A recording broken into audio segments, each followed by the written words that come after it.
Adam, since you've seen them perform, would Mhm. you like to introduce Kat and Ari? Oh, proudly. Okay. Well, hopefully, Kat and Ari, if you could just give me a moment to fanboy about the two of you. And I saw Manticore Kiss only once. That was back in February. And they opened for Rose Garden Funeral Party. There were two other bands on that tour. Well, actually, one other band. That was Lorelei K. And there was another local band called... What were they called again? Oh, I'm trying to remember. I have the poster, but I just don't want to exit the camera. was it a DJ? Was it No. DJ Vortex? No. They were... I think they were they were alternative a little bit. It was like noise. I believe they're friends of yours. But you know, if we remember later, we'll just put them in the description box below. And yeah, and oh my God, I was blown away. I mean, I had met, of course, right back at you. I had met Kat prior to that show at a local shop where you work.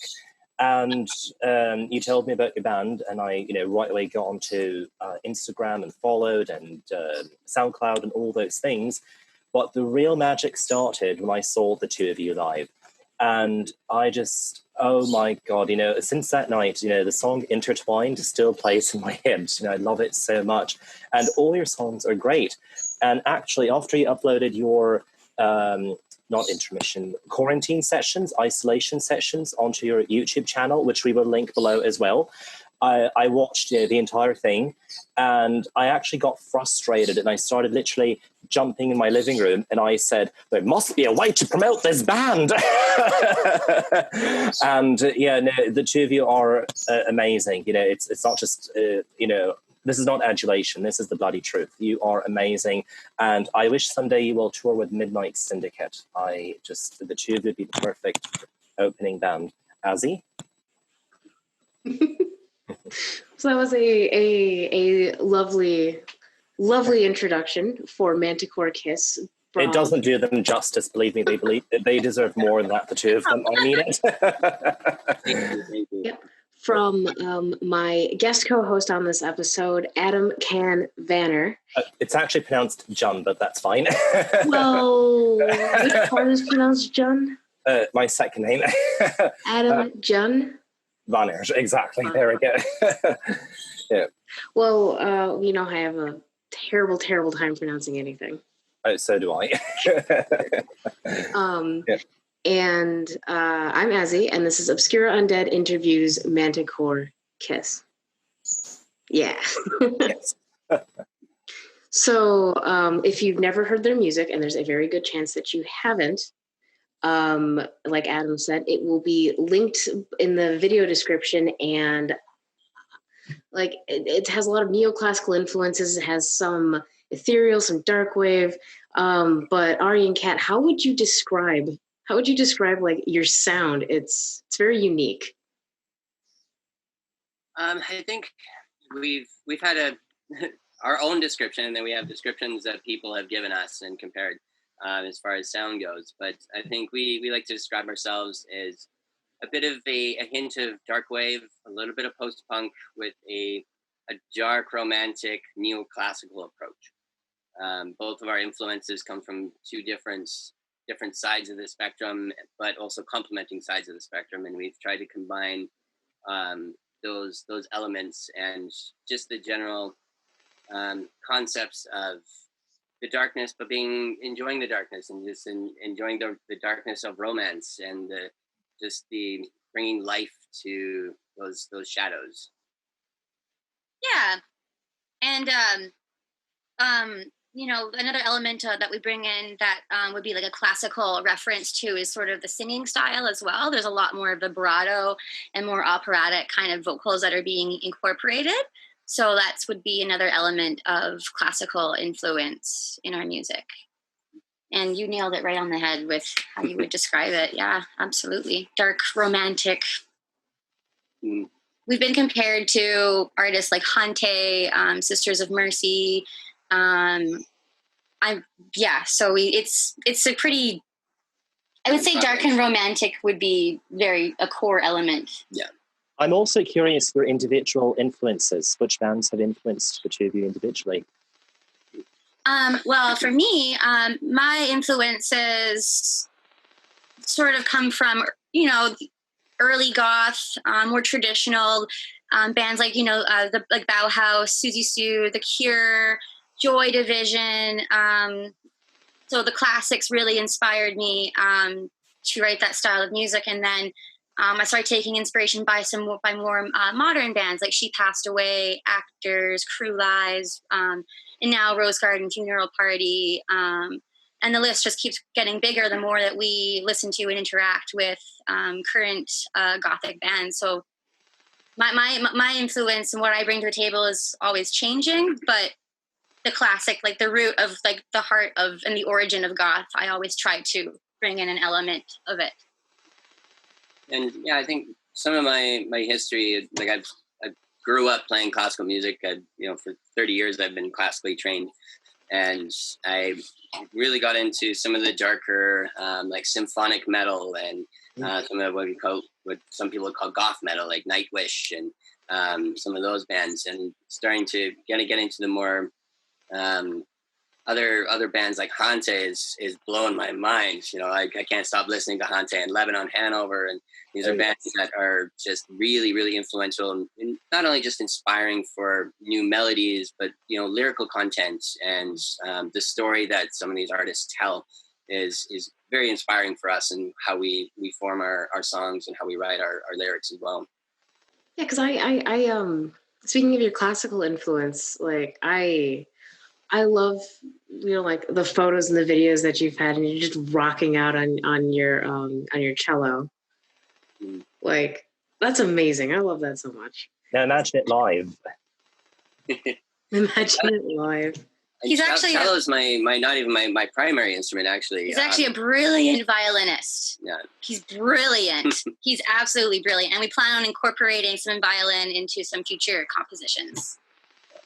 Oh, that's really cool. When you guys compose your music, like, do you start off on, like those instruments that you're most familiar with, or like what's your typical process for just writing? I think both of us have both unique writing styles and approaches. For myself, I do approach things from a more classical standpoint. So for some of our songs, I'll sit down and just notate everything out with my notation software, and work out the chord progressions or the arpeggios or whatever. And then I'll transfer that over to Kat, and she'll start working with that as putting the synth to it and mixing the drum tracks and putting together things that way. Sometimes it may start with me just notating out an idea. Sometimes I'll come with just a lyrical concept and then build the music around the phrasing of the words. So, and then Kat has her own special approach too. Yeah, I mean, like you said, I do the same thing with some of my own. I have a degree in composition and classical voice. So what I would do sometimes, and it's fluid. It kind of varies. It really depends on the song. But sometimes I'll take music that I've notated on sheet music and I'll import it into a software, and then I'll kind of design the sounds around that. Sometimes it'll be me plunking piano. I'm just plunking chords and coming up with a more organic process. And sometimes, like Ari said, sometimes I'll take words like poetry, some of Ari's poems or some of my own lyrical content, and melodies will kind of will come out from there. Or sometimes I'll hear songs and I'll take influence from various songs from various bands and take little segments of what I like to hear, and take inspiration from that.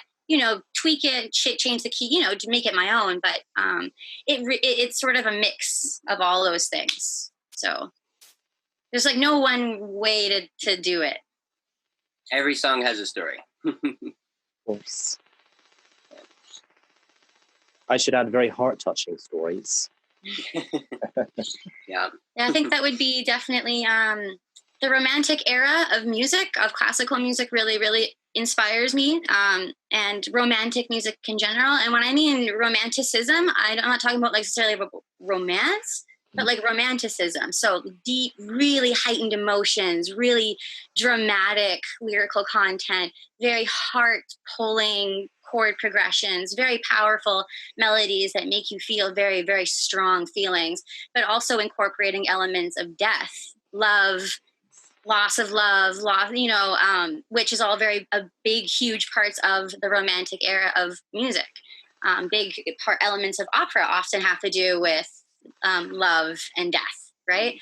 And so I take those kinds of elements as well, and then kind of write stories like Intertwine, for an example, is a great example of a very completely taken out of the idea of the Romantic era of these two lovers that end up dying together in each other's arms. I must add, when I saw you live 4 or 5 months ago, both two songs impacted me emotionally. One was, of course, Intertwined. The other one, I can't recall its title. It's the one about Ari typically starts it by saying, everyone knows someone who has died. Endless Whisper, yeah. I think that's the one. It's about 5 minutes. It's not a very long song, not a very short song either. And yeah, I remember when I first heard it, I thought my friend had died of cancer 2 years prior, or 3 years prior. And yes, and I felt that, everything you're describing now, I actually felt live, when I saw you. And it's genuine. It's definitely there. I mean, it's, especially these days, I find with this age of technology, I find a lot of bands are able to put on a facade and sell it. You're definitely not one of those bands. The word genuine is an understatement. Well, with that song, Endless Whisper, too, that we talk about that being one of the most genuine. That song was written while I was on a walk. In 15 minutes, I wrote that song. I had the melody, I had the words, and it was based out of a very, very organic experience I was going through at the time. A friend of mine I just got news that he passed away from suicide, and I needed to go on that walk, and I just wrote that song. It was done 15 minutes. I had 3 verses ready to go, the melody, everything. It was just came. I think that's really what Manticore Kiss is all about too, I mean, we have songs where we, for an example, we have a song like Endless Whisper where we uplift you and we want to give you hope. And then we have songs like Death, for an example, or Abulia, where the songs are all about, Abulia, the song is all about wanting to just shut down and die. Death is all about begging for death to come, but it never comes. And that agony that goes with it.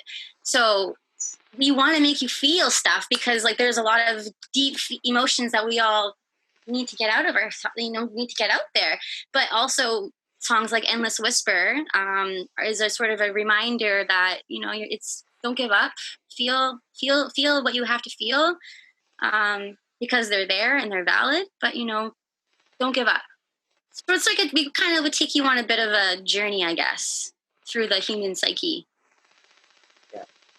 Abulia is a beautiful song. I mean, all your songs are beautiful, but just, the way you sing the word Abulia. I mean, of course, I can't do you justice, but, just it captures it. It really captures it. And I think especially nowadays with the whole, mental health becoming more, unfortunately, an epitome of Western society, Abulia is something a lot of us do suffer. It's basically kind of like a chronic fatigue, and that's something I find a lot of people do suffer on a very regular basis. And when I listened to the song the second time on your YouTube channel, focused on the meaning and all those things, I just thought, you're definitely from your time. Definitely, like I said, when I describe you as genuine, I mean, yes, you've definitely got the goth roots for sure, but at the same time, you're from your time. You're not trying to be from the 1800s or whenever, you're from your time, you're showing us these are emotions that human beings feel right now in this day and age, and we're portraying it. Awesome. Couldn't have said it better myself. Like I said, I'm actually grateful to the two of you for allowing me to be the fanboy of this interview. It's an honor. It's an absolute honor. I think that, I just want to touch on that mental health thing really quick before we ask a different question, because I think that's a big thing for me. And I can't speak for Ari. I mean, you have your own story, right? But For me, like a lot of what I write is a catharsis for my own mental health issues. And when I write about these kinds of songs, it's because I know that other people are feeling the exact same way that I am, and I know that if I put it out there, other people are going to relate to it, and maybe not, they won't feel so alone in how they're feeling. Maybe it'll be a little bit more okay. Well, following up on just like a lot of that, just like emotional and rawness, like you can't, it's kind of hard to ask a question after that, like, but like, so this is gonna sound this is the worst segue ever, because I really want to ask about like your band name, Manticore Kiss, and how that feeds into like your devotion to dark romanticism and and your own personal process and style. Like, why Manticore Kiss? Well, my name means lion to begin with, and Kat's always been always refer to her as my little bat. And the combination, the mythical creature of the lion with the bat wings, but also that scorpion tail. That it's a symbol. It's a powerful symbol, and we've been through things. We've been strengthened by life. We've been strengthened by the crap that's gone on in our lives, and we're coming out with a nice, good, sharp sting to the world and saying, here we are. We're just kind of taking over the shadows and enjoying that, but adding that little bit of that the kiss at the end is kind of like, okay, here's the fury of the manticore, but have you experienced the kiss of the manticore? And kind of coming out with that, a bit of a powerful image, but with the softness of the romance of it. Sort of, yeah. I think it's a very beautiful concept, and it definitely goes with your music. Yeah, it's like we're the manticore, and our music is the kiss. I think the juxtaposition of it too is kind of fun too, because like you're right, Adam, you said it perfectly, very eloquently too. Like that, it's a summation of our music. Yeah. It's intense, but there's a softness to it. Yeah. I need to ask you a question about one of your songs, and forgive me if I mispronounce the second word. Goth cleave or clave? Oh, clave. Clave. Okay, it's a bit of an archaic word. I looked it up, but I forgot the definition. And I do have to talk about your live performance with that song. It's up on YouTube, on your channel. But fortunately for me, I saw you perform it live that exact same way. And I would like to know, what is it really? I don't want to say what's it about. That's kind of obvious to listen to the lyrics, but what are you trying to convey? Are you revolutionizing goth to some extent, or is this more something related to between you and your fans? Sort of thing? Well, to be honest, that song's actually a fairly old song. I wrote that song a long time ago. And the energy that it has only became the energy that it is because Ari and I started playing it together. Mm-hmm. But the song originally I had composed a long time ago. So it was sort of a natural, like an organic happening. Mm-hmm. Like it just kind of took on that personality, a personality of its own, the moment that he and I started to take it on ourselves. So I guess it's really because of the intensity, how intense the song has become. Feel that it's a very good way to start our set, because it's just a very, whoa, okay, something's happening right now. Yeah. So I wish I had a better explanation, but it's... No, they don't get it perfectly.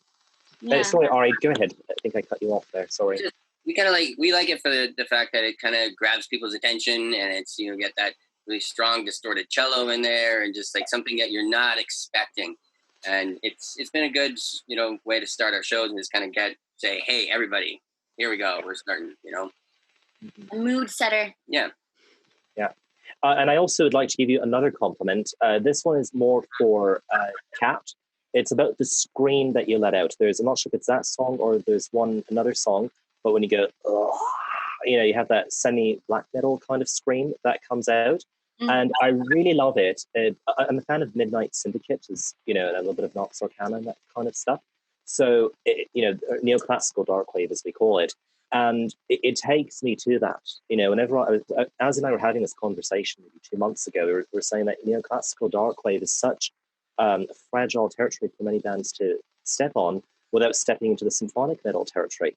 And, just the way you capture it, it does make me feel like I'm walking in a cemetery next to a haunted house. And, it's not dramatic. It's not, the symphonic metal where it's a princess standing on top of the cathedral doing her soprano. No, instead it's, if you're familiar with Support Eternus and the Ensemble of Shadows. Yes. I love her. Yeah, me too. It's, I see a relation, between, her music and that song especially. It's, I definitely see, a relation, they're the same subgenre, same style, if you will. So that's why I'm saying, when I was talking to Azzy 2-3 months ago, her and I talked, off on Instagram, and I said to her, I said, oh my God, you're not going to believe this band. And then she said to me, she said, I know, after she listened to you, and she said, it's so hard for goth bands these days to step, into this territory without accidentally stepping into the symphonic metal territory.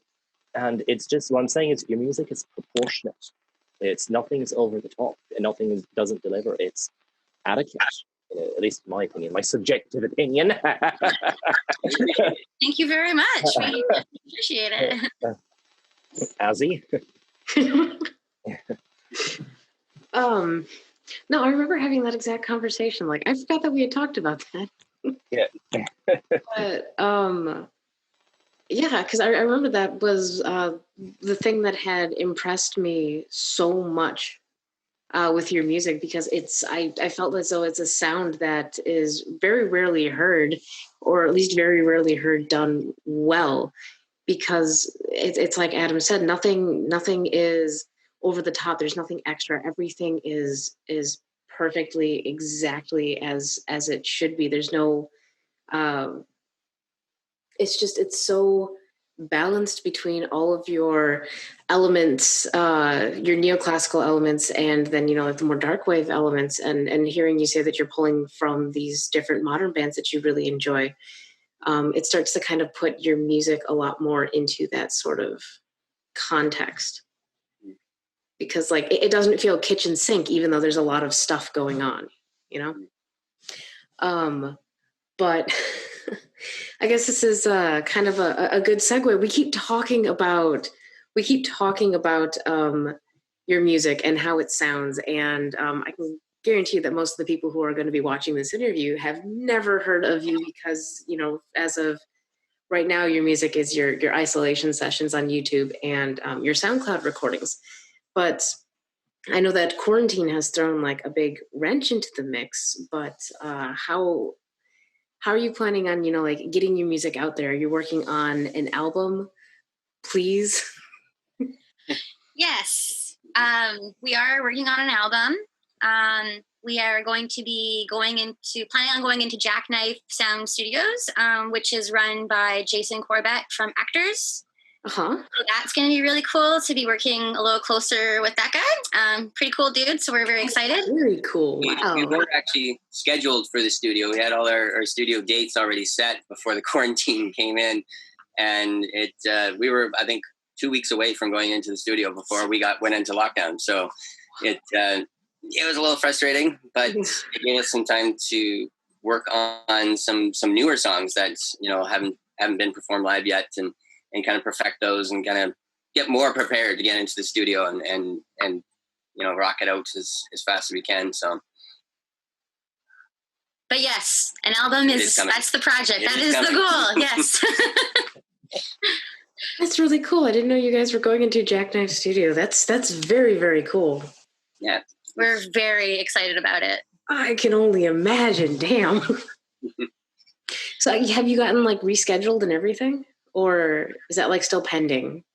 It's still pending. Yeah, I know some people have been trying to reschedule stuff with that like optimism, but yeah, we're just gonna keep being safe and just wait a little bit longer,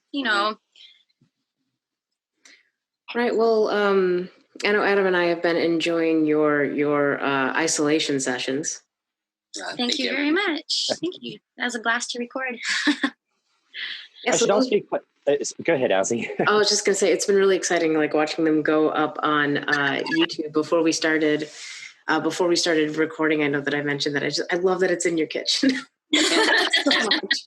It was fun to set up. That's the only time we'll ever be kitchen sink. Yeah, I like that. Well, I've got a question. Looking a little more into the future. Once the album is released and you're signed, or whether it's self-released, or whatever the plan happens to be, what are some bands, goth or not, that you wish to tour with in the future? She passed away. Oh my God. Definitely Rose Garden Funeral Party. Absolutely. Right. I've toured with them in a second. Hante. Would love the tour. Lebanon, Hanover. I love the tour with Special Interest, actually. Yeah, they're this really cool black darkwave band, and just with everything going on, her voice is just, and she's just such this powerful. It's so raw and powerful. Like right? I saw her in Tampa. That was an amazing show. I saw her perform at the Verboten Festival in Vancouver at the Rickshaw. Blew me away. I would love to spend all my time with that woman. Crew Lies would be another. Oh, one. Ian! Oh my God, I would love to hang out with Ian. He's such a sweetheart. Oh my goodness, yes. Shout out Ian if you see this. He's really nice. I met him at Treffin last year, and I just wanted to say hi to him because of his shorts. And I told him I'm going to see you later this year in Tampa when you're in Tampa, and like he remembered me when I saw him in Tampa, like however many months later. Like super cool dude. Yeah. I mean, I'd love to tour with The Cure if we really want to go there. I mean, Peter Murphy, sure. Like, load me up. Like, if we... I mean, you can tour with Peter Murphy, and then he just won't show up. Yeah. And do you see any future shows happening in 2020 in Vancouver or wherever? Tough. 2020 it's really hard to say. We're kind of watching how the first wave of this virus has gone, and kind of seeing how things have, while they're opening up again, and kind of people taking precautions away and not being as careful, and also starting now this week to see spikes again. Mm-hmm. It's I have a feeling that our live shows and shows as we know they used to be is not going to be the same for probably not until 2021 at least. There may be some more social distancing opportunity shows. I don't know, most of the venues we know here, they don't have the accommodations to be able to make sure that there's, good social distancing. And we know how people are at shows. They're like herding cats. You can't put them in little boxes and bubbles and expect them to stay there. Mm-hmm.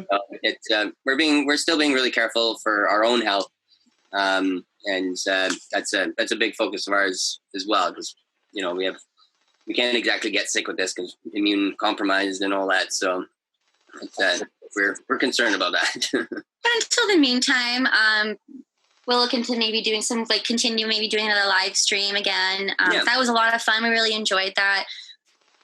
Kitchen sessions. Yeah, it's sort of a big old question mark. It kind of just depends on how the world goes. But we plan on putting out content, just to keep people interested. Yeah. Well, if you were to give a message to especially Canadian politicians, the Prime Minister, the Premier, whoever might be watching this, what would your suggestions be? Especially, what precautions should we take not only to protect ourselves, but to support local bands as well? Well, I think not being a doctor myself and not an epidemiologist, I don't have any educated advice to give the Prime Minister other than to just really continue to take things seriously, continue to help people financially, with the CERB and even artists. Artists need financial support during this time. We're not able to be playing shows. We're not able to be recording albums and selling albums right now. We're basically, artists that are out of work.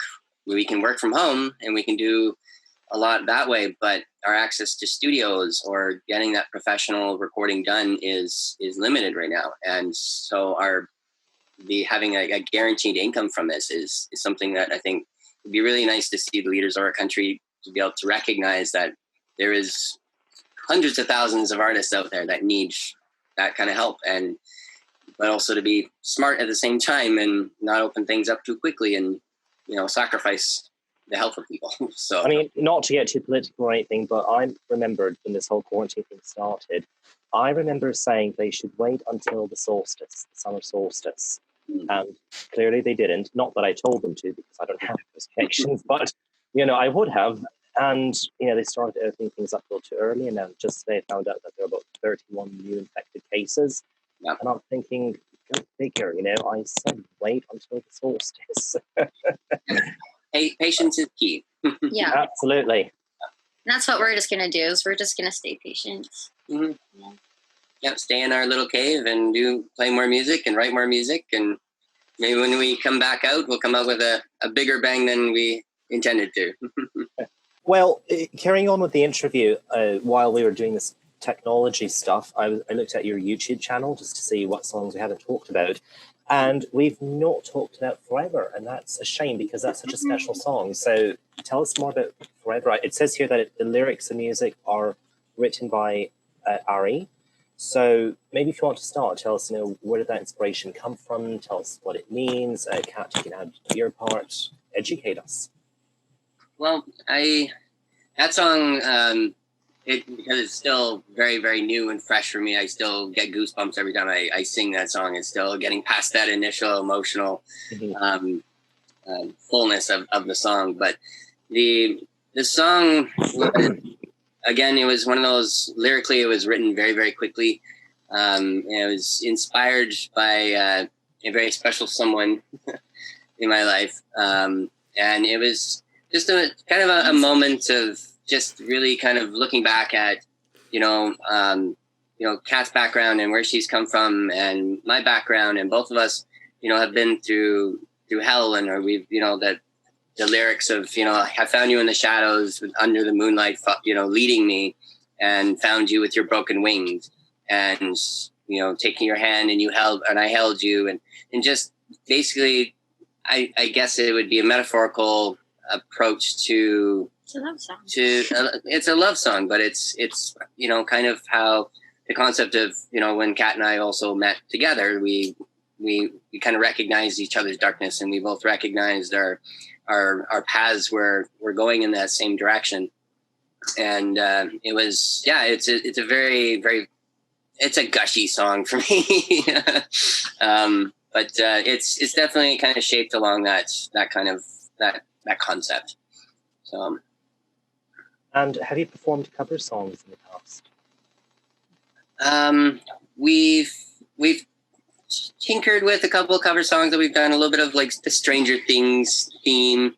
For Halloween, we did the Michael Myers Halloween theme and incorporated it into a medley with our own stuff. We've done minor key Christmas songs for a Christmas show that we did, and we changed the lyrics to make it sound like a really satanic Christmas song. That was pretty, but that's the closest that we've come, I think, to really like covering too much. Yeah. I mean, I've quoted music, like I've quoted artists in my music, in some of my own stuff too. Like I quote "She Passed Away" in quite a few of my songs, especially in my solo music, my solo project Kat Basto.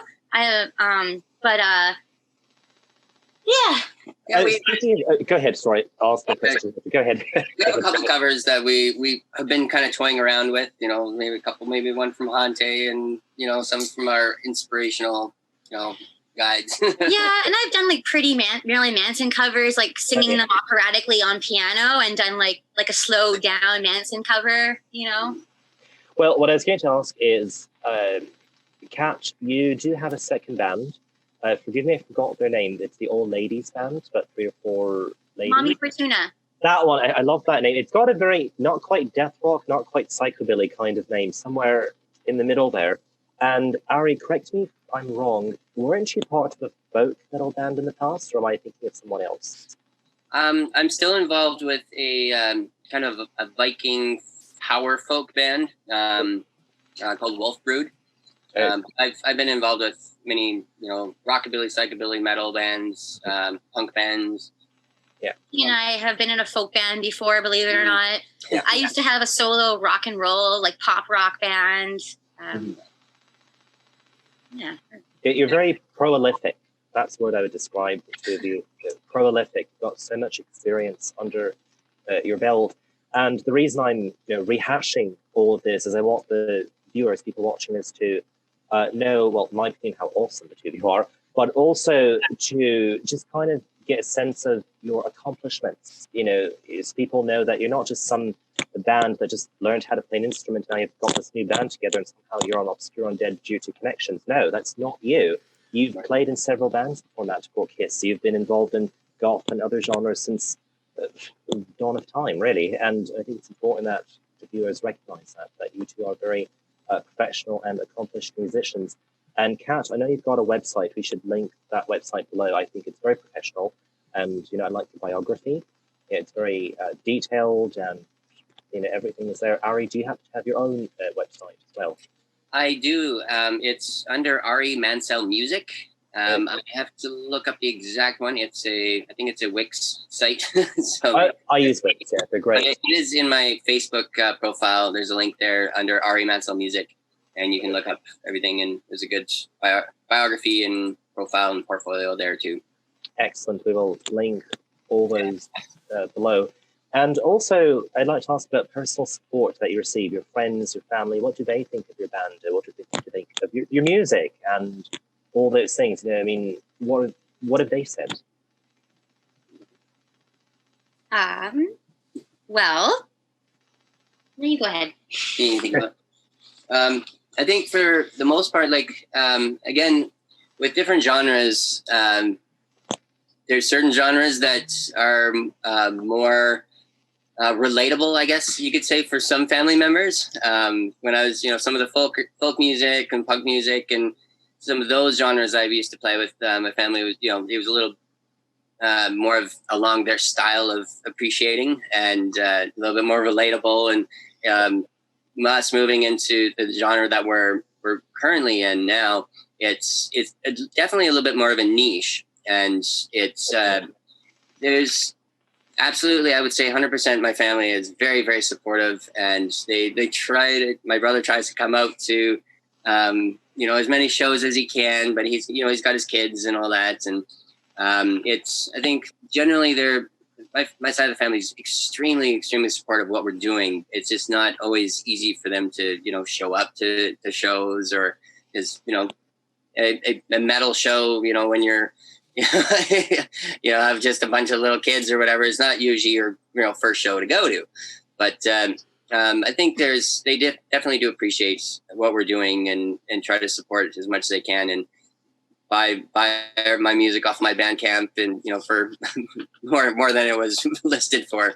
So in that end, we do have a lot of support from family and a lot of our friends too in the scene too. Yeah, I was just going to get to the scene part of it. Actually, that's where I wanted to kind of mention where we get a lot of support from. We get a lot of support from the community here in Vancouver, the Gothic alternative community out here. We get a lot of repeat fans that come out and show lots of love and support. And it's really, really heartwarming to see the same faces, a lot of the same faces that we see when we go out to the club, like the goth club, or to a different goth show, or, something else going on. Those same people are coming and watching us and supporting us. So to see our community embrace Manticore Kiss, and that for me is really meaningful, because community is everything, right? Goth can't just exist online. You got to have that community. So the fact that we're really a part of it, and that we're really loved and embraced by the members within that community, not just the artists themselves, but the people that go to these concerts, the fans, and et cetera. That's definitely where I feel very supported. It feels really good. I guess what's also been kind of cool is we've been getting support from tourists too. Like we've had some people kind of just on a whim come in and check out us playing at a Pub 340 show.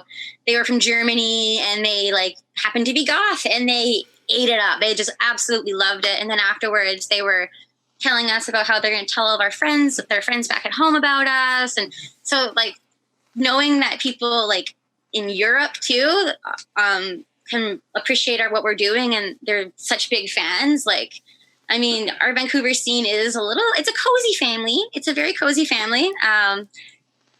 But just knowing that like it's not just, it's local, yes, but it like, and like people that come into our city to visit us and visit our city, like what we're doing. Who knows? Maybe the community will get bigger. And it's on the side note with the community end of it. We've been working for a few years now, really trying to find the goth community and bring them together. A small shameless plug. We have our own promotion company. That's all our focus is on the goth, post-punk, alternative, death rock community. And as far as live music performance, there's a lot of events out here. We know that has a lot of DJs that are hosting stuff, but awesome. They're fantastic. But what we have been really trying to focus on is bringing in more live goth bands, live post-punk bands, live bands, like live music. Yes, we love the DJs and all that, but we don't see as many live bands here that are, organic from Vancouver. We're seeing, some coming in from out of town, and we're trying to revive that live music scene as well.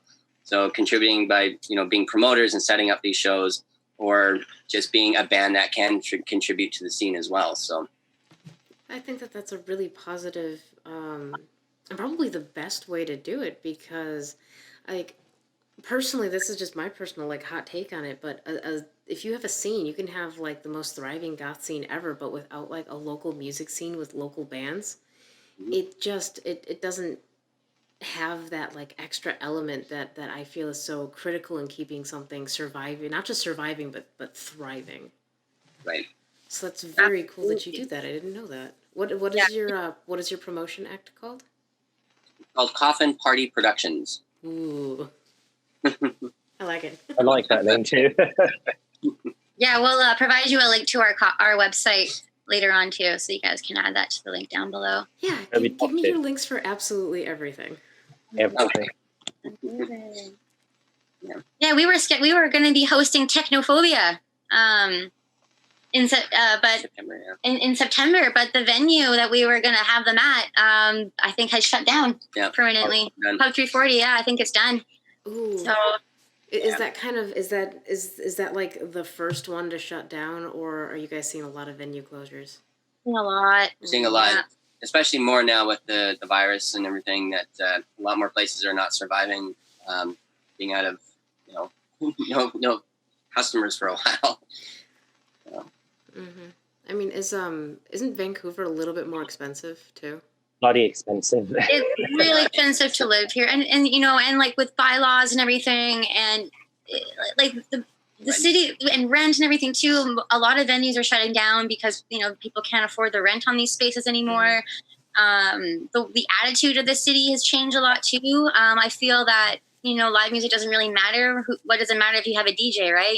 Like kick out the bands by 11 and bring in the DJ who will spin for hours and hours all night and pay him like a fraction of the.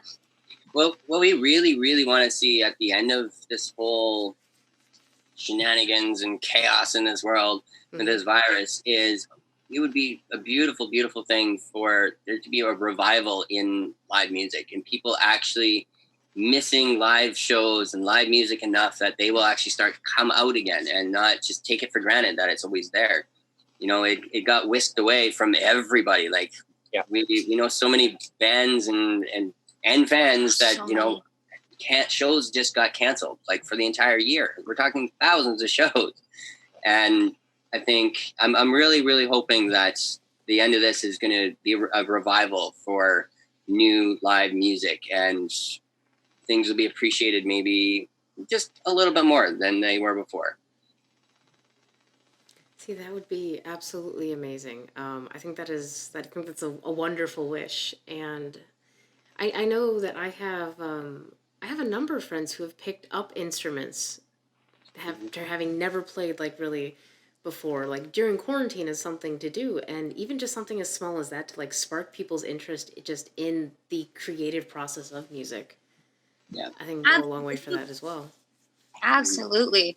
I think that, even as musicians ourselves, it's a big thing that we value too, is being able to, whatever that is that we do put out there as an album, we want to be able to recreate that perfectly live as much as humanly possible.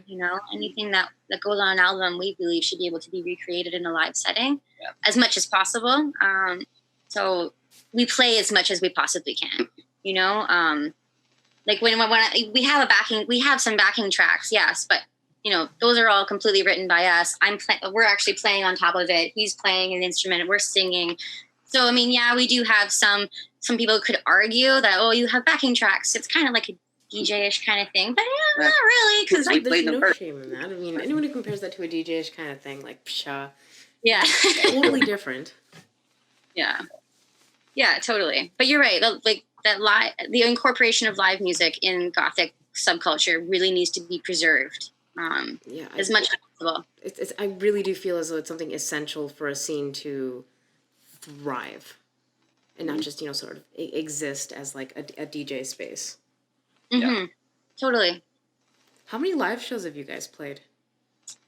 As Manticore Kiss, or as Manticore Kiss? if we're gonna count like since the beginning of time, because that's how long you've been playing music, I'm sure it would be I couldn't count. But no, as Manticore Kiss. We did 40 twice. We did a kind of a soft intro where Kat did a solo set, and then we introduced me at the end as the introduction of Manticore Kiss. So if we were to include that, that would be about 5 since last fall. Yeah, about that. Yeah, 5 shows since last fall. Because like originally before it was Manticore Kiss, it was my solo project Kat Basto, and some of the songs that I would have Ari come and play some of my songs, and then eventually that morphed into us collaborating and starting a different project. So, but yeah, probably about like 5. Yeah, 5 shows officially. Yeah, officially. Yeah. So the band just kind of formed organically because you were playing together already. Playing together already. We have a business together. We spent a lot of time together. We've toured the country together back when we were in that folk band. Like we just know each other so well, and the message that we have to say, I think, is the same. We might express it a little bit in our own unique way, but I think that's the biggest thing, is that we both have something we want to say, and it's the same thing. Yeah. Wow, so it kind of sounds like Manticore Kiss was a long time coming. Oh, yeah. Absolutely. That's really cool. Well, that's what's so magical about your band. I mean, clearly it's a very fresh and new band, considering the fact you've only played 5 shows. But my God, it feels like you've been around for at least 20 years. I swear, when I... Also, Kat, I'm not sure if you remember when I was talking to the two of you at the show, I said another band that you remind me of a little bit, and as you might remember this as well, is, now I'm forgetting the name, Requiem in White. They were also a little bit neoclassical darkwave, mixed with a bit of death rock. They were from New York, and they were, from what I know, they were relevant to their scene back in the 90s, and they disbanded, formed a second band, and God knows what happened to that band. And so I feel like you're Vancouver's Requiem in White. I really, really do. I feel you've been around for a long time. So that's when you say that you've been around for the past year and have only played 5 shows, it's thinking to myself, my God, it feels like much longer than that. When the chemistry's there musically, it's just there. Absolutely. You could be together for 20 years and still not have that same chemistry together with bands. It's when it's there, it's there, and it's magical. You're right, though. I mean, when you were saying, Azzy, about how it's sort of like a long time coming, like I agree. Like, I kind of feel like there was no way around it. Like, it just was it's gonna happen whether we were expecting it to or not. Like, it just destiny. Yeah, like it was inevitable, Which again, that's very romantic. Yeah, right? Again. We can't help it. No, so if you guys ever manage to, make it over the border into my shit ass country, and you find your way into one of the shittiest parts of my country, Florida. Yay, Florida. It can't be worse than Vancouver, really. I don't know, we have Florida Man. Florida Man like gets high on bath salts and eat faces, so you know. Oh, here we had Picton. Robert, what was his first name? Robert? Yeah, we had Robert Picton. Robert Picton. Yeah, that's the boogeyman of this city. The crazy part is, many years ago, I actually knew a lady who's, well, now a lady, back then teenager, whose mother got grinded in that bloody farm. Aye. I know. So that's why for me, it's kind of, I don't see the romantic aspect of it. In my mind, I'm thinking, oh, that woman's mother died in there. It's not romantic. That's terrifying. Who's this person? Long story short, a serial killer based, from here, kind of like, I don't know, Wayne Gacy, I don't know. Oh, and okay. He murdered about 50 Jeffrey women. Dahmer's from Milwaukee, and that's where I'm from, so... Yeah, he murdered about 50 or 51 women or something like that. And, yeah. Was Dahmer the cannibal? Was Dahmer the one that ate people? Mm-hmm. Yeah. He worked at a candy factory and ate people. Yeah. Yeah. There's a couple of them. There's a couple of them out there. Oh, from Wisconsin? Oh, yeah. Oh, yeah. Yeah. We're not even, like, the biggest state for, like, serial killers, but I think we might be one of the biggest for cannibals. Huh. Well, at least we're number one at something. Did I miss the dad joke? Possibly. Well, but I have to say it. America gave us so many great bands. Faith in the Muse. That's one of us. Think of Faith and Disease as well. Christian Death. Cinema Strange were also from America. So many, and also Wingtips. They're American as well. The Drug Majesty, of course. And lots of phenomenal rock bands in America. Rose Garden Funeral Party, our fellow Texans. Yeah. How many times have I heard that band mentioned so far this interview? I know, right? Rose Garden, I hope you're watching. Oh, they will. It will get to them. But yeah, hopefully one day you guys can make it down to Tampa. We don't have a huge local live music scene. That's actually, in Florida, I think the biggest scene is probably Miami for local live music. But got a really cool bunch of people, and like I see now Adam has made me very jealous. I want to see you live. Whatever. Well, you can watch our YouTube videos. It's like watching us live. The same. Well, speaking of live, I actually just got an email from the Rickshaw Theatre, that venue where we saw She Passed Away, and it reads, "We are excited to announce that we have teamed up with Turkish post-punk duo She Passed Away to bring you access to an exclusive live online performance. Oh, this Wednesday, on Wednesday, June 17th at 8 p.m. Pacific time. So it'll be 11 p.m. your time. Interesting. It just came in as we were talking about all this. Oh my god. I love those guys. Those guys are so sweet. We had the pleasure of being able to meet them after they performed at the Rickshaw in Vancouver. I was fangirling so hard. I was trying so hard not to like explode. Yeah. And they were so kind and soft spoken and just really just very well composed. Yet like when they're on stage, they're just like this energy that they put out there is just like ah. But then when you see them in real life, they're like well, one thing I want to fanboy about is Idris Akbulut and I blew each other kisses. He recognized my Turkish flag and I marched, proudly. And he noticed it and he waved, and so I blew him a kiss and he blew one back. It's a very European thing, always blowing each other kisses. And that was a phenomenal concert, and I'm so happy that the two of you got to meet them. And hopefully I'll meet them someday. I remember when I got to meet Skeletal Family at the Astoria. I saw a picture. Yeah. Oh my god, their performance first of all was incredible, and oh my god, she's just like when she's like off stage, she goes around and like she's so friendly, like just so excited to meet fans, take pictures. Like she'll take her time to get to know your name, where you're from. Thank you for coming. Like, I love it. They should have more bands like that. I want to be like her. It's the kind of person I model myself after when I do shows. Nice to everyone.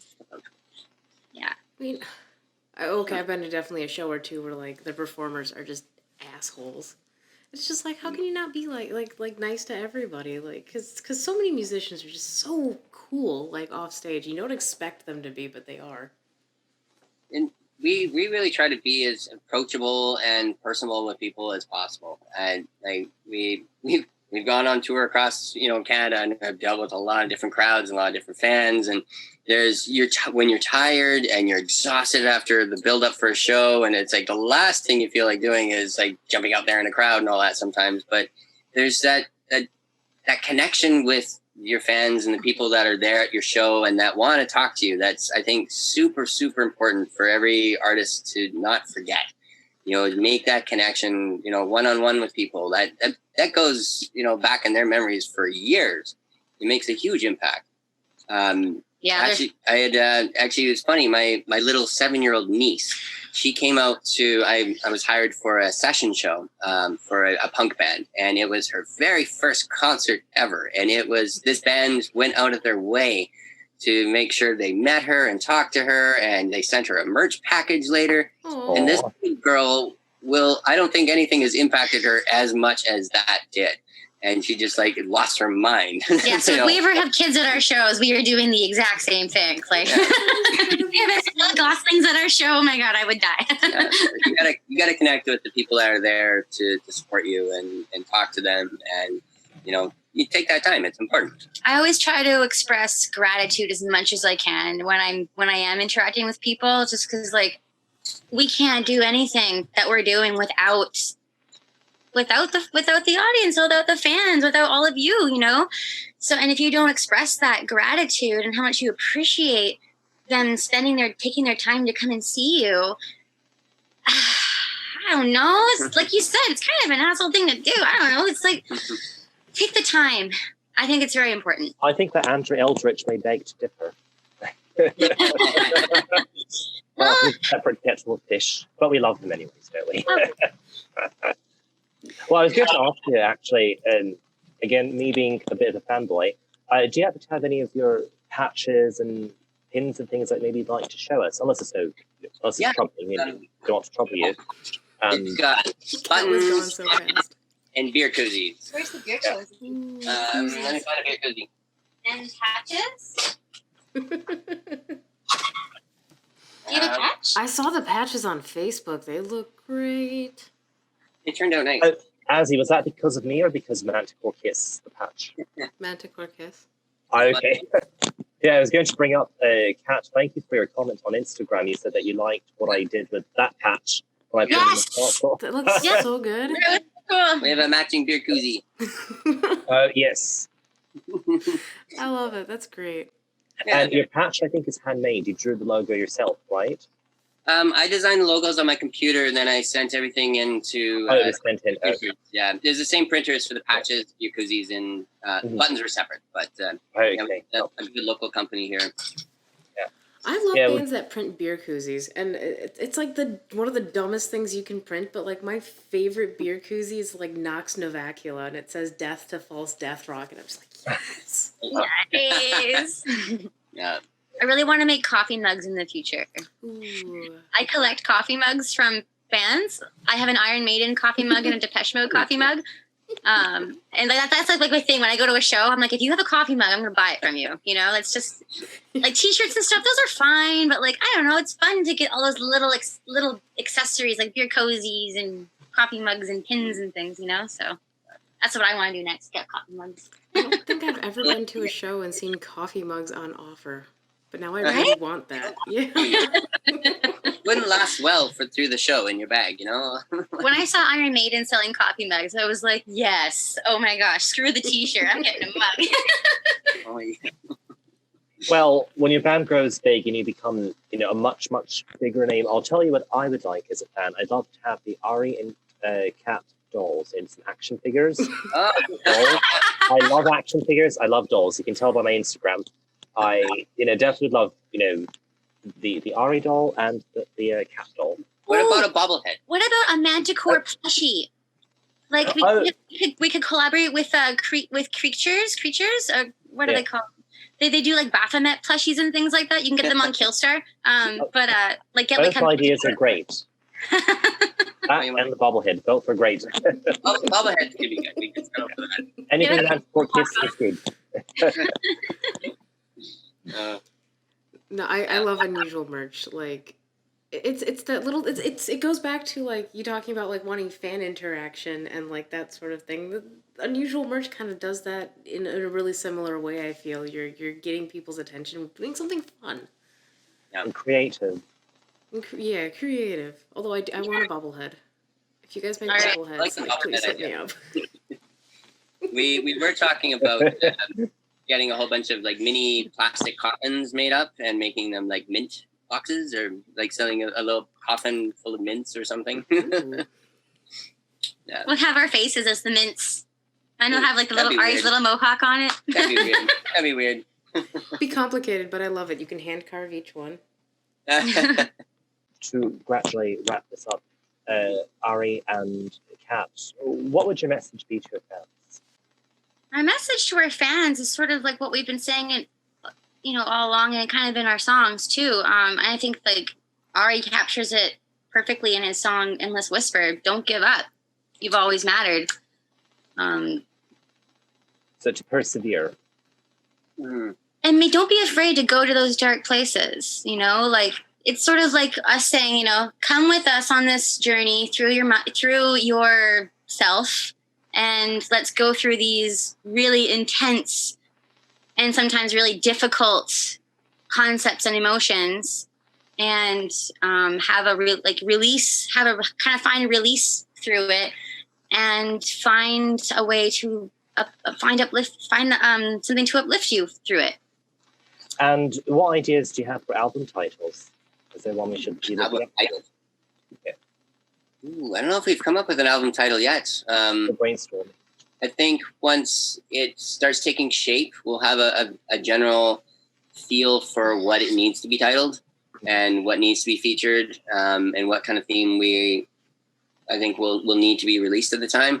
Like we have the general theme of our songs, but I think it's like naming that child that you're putting out there and going, okay, what is the characteristics of this album? What does it need to be named? Be, I don't know, more impactful. But if I were to choose a title right now,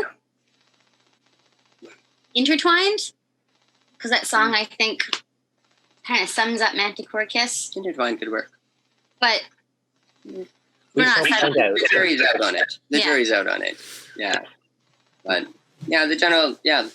What I would want to say to all the fans out there and everything, like, these are weird times right now. This is the weirdest experience I think most of us have experienced in our generation, as far as the virus and everything, politics that are going on with Black Lives Matters and everything that's going on. It's probably the most unique times that any of us have experienced worldwide.